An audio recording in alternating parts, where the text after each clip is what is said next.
ZEE5 ಇರುವಾಗ ನೀವು ನಿಮ್ಮ ನೆಚ್ಚಿನ ಶೋಗಳನ್ನ ಎಂದಿಗೂ ಮಿಸ್ ಮಾಡಿಕೊಳ್ಳುವುದಿಲ್ಲ. ಅದು ಸಂಪೂರ್ಣ ಉಚಿತವಾಗಿ. ಎಲ್ಲರಿಗೂ ದೀಪಾವಳಿ ಶುಭಾಶಯಗಳು. ಒಳ್ಳೇದಾಗ್ಲಿ.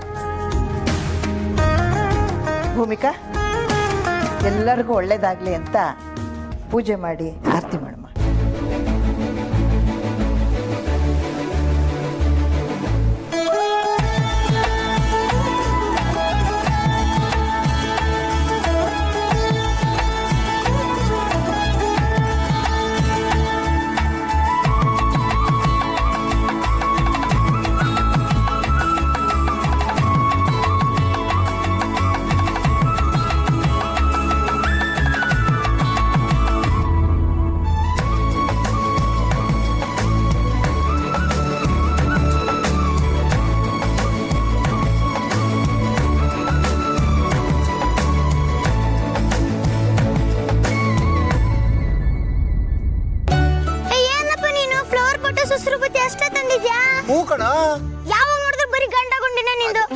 ಮಗನೇ, ಯಾವಾಗ್ಲೂ ಸುರ್ಸುರು ಬತ್ತಿ ಫ್ಲವರ್ ಪಾಟು ಇಂಥವೇ ಹೊಡಿಬೇಕಣ. ಸೌಂಡ್ ಇರೋದು ಹೊಡಿಬಾರ್ದು, ಡಮ್ ಡಮ್ ಅಂತ. ನನಗೆ ಸೌಂಡ್ ಅಂದ್ರೆ ಆಗಲ್ಲ. ಆನಂದ್, ಫ್ಲವರ್ ಪಾಟ್ ಒಂದೊಂದ್ಸಲ ಡಮ್ ಅನ್ನತ್ತೆ ಗೊತ್ತಾ? ಫ್ಲವರ್ ಪಾಟು ಡಮ್ ಅನ್ನತ್ತ? ಅಯ್ಯೋ, ಬರ ಮನೆ.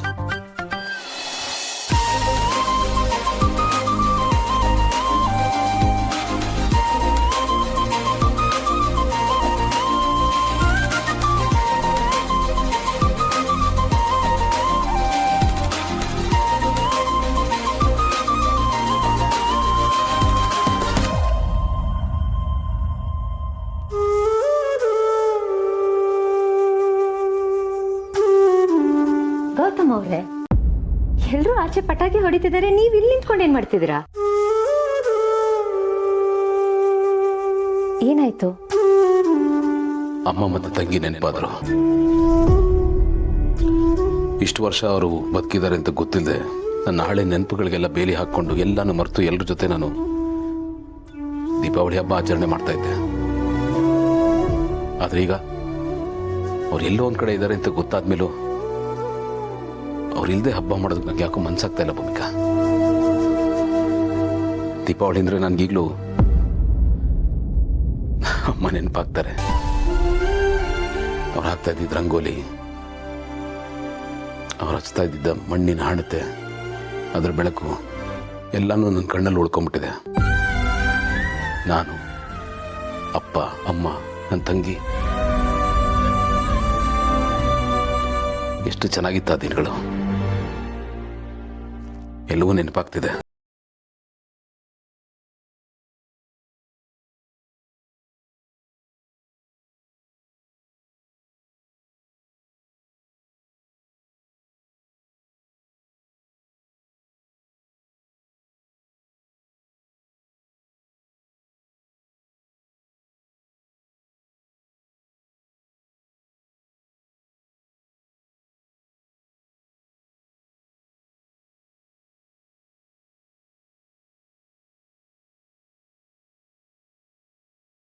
ಅವ್ನಿಗೀಗಲೂ ಆ ಭಯ ಹಾಗೇ ಇದೆ ಅನ್ಸುತ್ತೆ.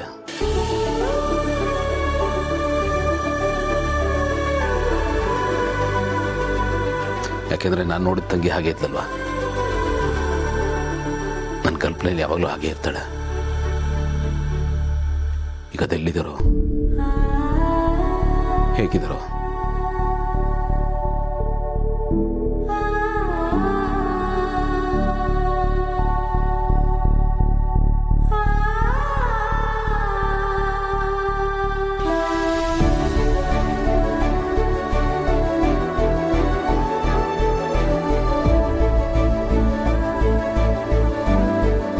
ಸುಧಾ, ಅಲ್ಲೇ ಹಾಕಿದ್ಯಾ? ಬಾಮ್ಮ ಪಟಾಕಿ ಹೊಡಿ. ಇಲ್ಲ ಅಣ್ಣ, ನನ್ ಬರಲ್ಲ. ನನಗ್ ಪಟಾಕಿ ಅಂದ್ರೆ ಭಯ.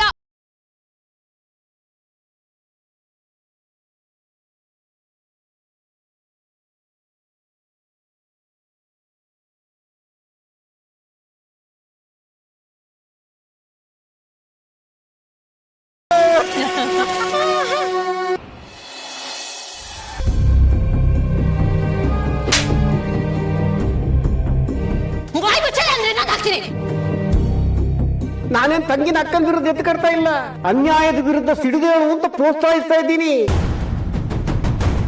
ಇಡೀ ಮನೆ ಕುರುಕ್ಷೇತ್ರ ಆದ್ರೂ ಪರವಾಗಿಲ್ಲ, ನೀನು ಹೋರಾಟದ ಗುಣ ಮಾತ್ರ ಬಿಡಬೇಡ ಅಪೇಕ್ಷಾ.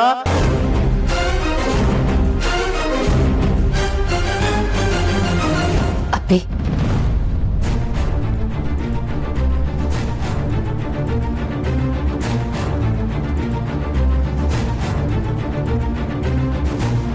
ಸಾರಿ ಅಪ್ಪಿ, ನಾನು ಆ ರೀತಿ ಎಲ್ಲ ಮಾತಾಡಬಾರ್ದಾಗಿತ್ತು. ಮಾತಾಡೋದಷ್ಟೇ ಅಲ್ಲದೆ ನಿನ್ನ ಮೇಲೆ I am really very sorry. ಅಪ್ಪಿ, ನಿನ್ನಷ್ಟೇ ನೋವು ನನಗೂ ಇದೆ.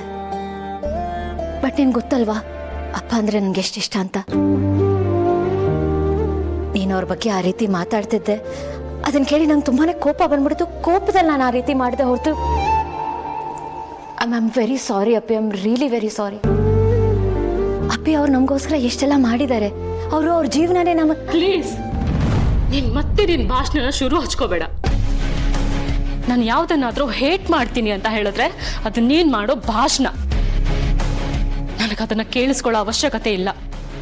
ನಾನು ಅಷ್ಟೊಂದು ತಡ್ಡಿ ಅಲ್ಲ. ಅವರಿಗೆ ಮಗಳು ಅನ್ನೋ ಪ್ರೀತಿ ನನ್ನ ಮೇಲೆ ಇದ್ದಿದ್ರೆ ನನಗೂ ಅವ್ರ ಮೇಲೆ ಅಪ್ಪ ಅನ್ನೋ ಗೌರವ, ಪ್ರೀತಿ, ಮರ್ಯಾದೆ ಎಲ್ಲ ಇರ್ತಾ ಇತ್ತು. ಅದನ್ನ ಕಳ್ಕೊಂಡಿದ್ದು ಅವರೇ. ಅದಕ್ಕೆ ನೀನ್ ನನ್ನನ್ನು ಬ್ಲೇಮ್ ಮಾಡೋದಕ್ಕೆ ಬರಬೇಡ.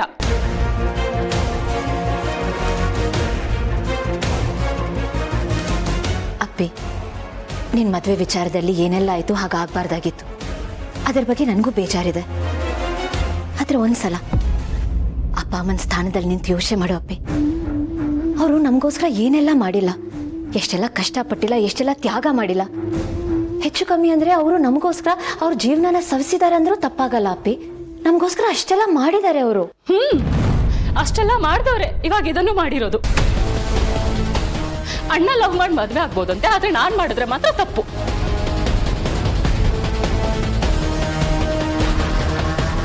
ಒಂದೇ ಒಂದ್ಸತಿ ಬಂದು ನನ್ನ ಮುಖ ನೋಡಿದಾರ? ಅಷ್ಟು ದ್ವೇಷ ನನ್ನ ಮೇಲೆ.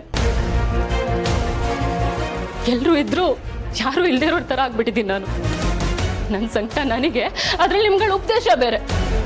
ನನಗೆಲ್ಲಾನು ಗೊತ್ತಾಗ್ತಿದೆ ಅಕ್ಕ. ನನ್ನವ್ರು ಯಾರು, ನನ್ನವ್ರು ಯಾರಲ್ಲ, ಅದ್ರ ಬಗ್ಗೆ ತುಂಬಾನೇ ಜ್ಞಾನೋದಯ ಆಗ್ತಿದೆ ನನಗೆ. ಅಪ್ಪಿ, ಯಾಕೆ ಈ ರೀತಿ ಎಲ್ಲ ಮಾತಾಡ್ತಿದ್ಯಾ? ಪ್ಲೀಸ್, ಈ ರೀತಿ ಎಲ್ಲ ಯೋಚನೆನೂ ಮಾಡಬೇಡ ನೀನು. ನನಗೆ ಗೊತ್ತು ಅಪ್ಪ ನಿನ್ನ ಜೊತೆ ಸರಿಯಾಗಿ ಮಾತಾಡ್ತಿಲ್ಲ ಅನ್ನೋದು ನಿನಗೆ ತುಂಬಾನೇ ಕಾಡ್ತಿದೆ. ಅವ್ರು ನಿನ್ನನ್ನು ಮುಂಚಿನ ಥರ ಟ್ರೀಟ್ ಮಾಡ್ತಿಲ್ಲ, ಅದ್ರ ಸಂಕಟ ನನಗೂ ಇದೆ. ಬಟ್ ಅಪ್ಪಿ, ಇದು ಸ್ವಲ್ಪ ದಿನ ಅಷ್ಟೇ, ಟೆಂಪ್ರರಿ. ಇದು ಕೋಪಕ್ಕೆ ಆಯುಸ್ ಕಮ್ಮಿ ಅಪ್ಪಿ. ಕೊನೆಗುಳಿಯೋದು ಸಂಬಂಧ ಮಾತ್ರ, ಪ್ರೀತಿ ಮಾತ್ರ, ಅದೇ ಮುಖ್ಯ. ನೋಡು, ಈಗ ನಿನಗೆ ಒಂದೊಳ್ಳೆ ಸ್ಥಾನ ಸಿಕ್ಕಿರ್ಬೋದು, ಶ್ರೀಮಂತಿಗೆ, ದುಡ್ಡು ಎಲ್ಲಾನು ಸಿಕ್ಕಿರ್ಬೋದು. ಆದ್ರೆ ಒಂದಪ್ಪಿ, ಪ್ರಪಂಚದಲ್ಲಿ ದುಡ್ಡು ಕೊಟ್ರೆ ಏನ್ ಬೇಕಾದ್ರೂ ಸಿಗುತ್ತೆ, ಏನ್ ಬೇಕಾದ್ರೂ. ಹೆತ್ತೋರ್ ಪ್ರೀತಿ ಒಂದನ್ ಬಿಟ್ಟು. ಅಪ್ಪ ನಮ್ಮನ್ನ ತಲೆ ಮೇಲೆ ಹೊತ್ಕೊಂಡು ಮೆರೆಸಿದ್ದಾರೆ. ಅರಮನೆ ಇಲ್ಲದೆ ಇದ್ರು ರಾಜ್ಕುಮಾರಿಗಳ ತರ ನೋಡ್ಕೊಂಡಿದ್ದಾರೆ. ZEE5 ಆಪ್ ಡೌನ್ಲೋಡ್ ಮಾಡಿ ಎಲ್ಲಾ ಸಂಚಿಕೆಗಳನ್ನು ಸಂಪೂರ್ಣ ಉಚಿತವಾಗಿ ನೋಡಿ.